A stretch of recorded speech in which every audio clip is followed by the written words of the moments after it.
Neat ಪ್ರಶ್ನೆ ಪತ್ರಿಕೆ ಸೋರಿಕೆ ವಿರುದ್ಧ ವಿದ್ಯಾರ್ಥಿಗಳ ಪ್ರತಿಭಟನೆಯ ವೇಳೆ ನಡೆದ ಹಿಂಸಾಚಾರಕ್ಕೆ ಸಂಬಂಧಪಟ್ಟಂತೆ ಸುಪ್ರೀಂ ಕೋರ್ಟ್ ಮಹತ್ವದ ಆದೇಶ ಹೊರಡಿಸಿದೆ.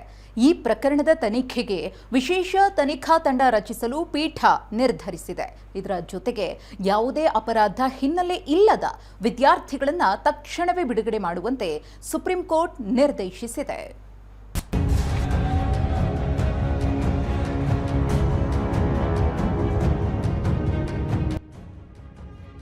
ವಿದ್ಯಾರ್ಥಿಗಳ ಪ್ರತಿಭಟನೆ ಹಿಂಸಾಚಾರ, ಎಸ್ಐಟಿ ತನಿಖೆಗೆ ಸುಪ್ರೀಂ ಆದೇಶ.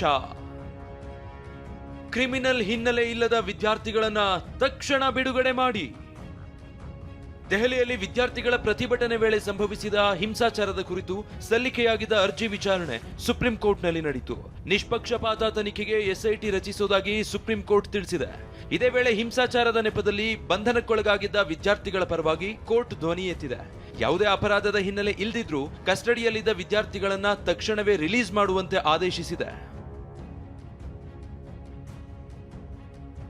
ಸುಪ್ರೀಂ ಕೋರ್ಟ್ ನೀಡಿದ ಈ ಮಹತ್ವದ ಆದೇಶದ ಪ್ರಮುಖ 5 ಮುಖ್ಯಾಂಶಗಳನ್ನ ನೋಡೋದಾದ್ರೆ, ಸಿಸಿಟಿವಿ, ಡ್ರೋನ್, ಬಾಡಿ ಕ್ಯಾಮೆರಾ ಹಾಗೂ ವೈರ್ಲೆಸ್ ಸಂವಹನ ದಾಖಲೆಗಳನ್ನ ಭದ್ರವಾಗಿ ಕಾಯ್ದಿರಿಸಬೇಕು. ಸಂಗ್ರಹಿಸಿದ ಪ್ರತಿಭಟನಾಕಾರರ ಡಿಜಿಟಲ್ ಡೇಟಾವನ್ನ ಗೌಪ್ಯವಾಗಿಡಬೇಕು, ಬಹಿರಂಗಪಡಿಸಬಾರದು. ಯಾವುದೇ ಪ್ರತಿಭಟನಾಕಾರರ ವೈಯಕ್ತಿಕ ಮಾಹಿತಿ ಅಥವಾ ವಿವರಗಳನ್ನ ಸಾರ್ವಜನಿಕವಾಗಿ ಪ್ರಕಟಿಸುವಂತಿಲ್ಲ. ಪ್ರತಿಭಟನಾ ನಿರತ ವಿದ್ಯಾರ್ಥಿಗಳ ವಿರುದ್ಧ ಯಾವುದೇ ಬಲವಂತದ ಅಥವಾ ಕಠಿಣ ಕ್ರಮ ಕೈಗೊಳ್ಳಬಾರದು. ಆದರೆ ಕ್ರಿಮಿನಲ್ ಹಿನ್ನೆಲೆಯುಳ್ಳವರಿಗೆ ಇದು ಅನ್ವಯಿಸೋದಿಲ್ಲ. ಇನ್ನು ಬಂಧಿತರಾಗಿರುವ 18 ವರ್ಷಕ್ಕಿಂತ ಕಡಿಮೆ ವಯಸ್ಸಿನ ಎಲ್ಲ ಅಪ್ರಾಪ್ತರನ್ನ ತಕ್ಷಣವೇ ಬಿಡುಗಡೆ ಮಾಡಬೇಕು ಅಂತ ಮಧ್ಯಂತರ ಆದೇಶ ನೀಡಿದೆ. ಇನ್ನು ದೆಹಲಿ, ಮಹಾರಾಷ್ಟ್ರ, ಬಿಹಾರ, ಕೇರಳ, ಎಂಪಿ, ಯುಪಿ ಸರ್ಕಾರಗಳ ಮುಖ್ಯ ಕಾರ್ಯದರ್ಶಿಗಳಿಗೆ ಕೋರ್ಟ್ ನೋಟಿಸ್ ನೀಡಿದೆ.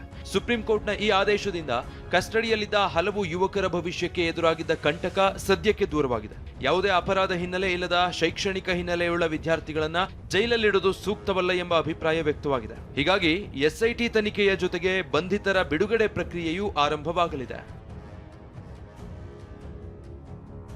ಪ್ರತಿಭಟನೆ ವೇಳೆ ಹಿಂಸಾಚಾರಕ್ಕೆ ಪ್ರಚೋದನೆ ನೀಡಿದವರು ಯಾರು ಮತ್ತು ಪರಿಸ್ಥಿತಿ ವಿಕೋಪಕ್ಕೆ ಹೋಗಲು ಕಾರಣ ಏನು ಅನ್ನೋದನ್ನ ಎಸ್ಐಟಿ ಕೂಲಂಕುಷವಾಗಿ ತನಿಖೆ ನಡೆಸಲಿದೆ. ಹಿಂಸೆಗೆ ಕಾರಣರಾದ ನಿಜವಾದ ತಪ್ಪಿತಸ್ಥರನ್ನ ಪತ್ತೆ ಹಚ್ಚೋದು ಮತ್ತು ಅಮಾಯಕ ವಿದ್ಯಾರ್ಥಿಗಳಿಗೆ ಅನ್ಯಾಯ ಆಗದಂತೆ ನೋಡಿಕೊಳ್ಳೋದು ಈ ತನಿಖೆಯ ಮುಖ್ಯ ಉದ್ದೇಶವಾಗಿದೆ. ಸುಪ್ರೀಂ ಕೋರ್ಟ್ ನೀಡಿದ ಈ ನಿರ್ದೇಶನ ವಿದ್ಯಾರ್ಥಿ ಸಮುದಾಯದಲ್ಲಿ ಹೊಸ ಭರವಸೆಯನ್ನು ಮೂಡಿಸಿದೆ. ಎಸ್ಐಟಿ ತನಿಖೆಯಿಂದ ಪ್ರತಿಭಟನೆ ಹಾಗೂ ಹಿಂಸಾಚಾರದ ಹಿಂದಿನ ನಿಜವಾದ ಸೂತ್ರಧಾರರು ಹೊರಬರ್ತಾರೆಯೇ ಅನ್ನೋದನ್ನ ಕಾದು ನೋಡಬೇಕಿದೆ. ಹರೀಶ್, ಟಿವಿ9 ಬೆಂಗಳೂರು.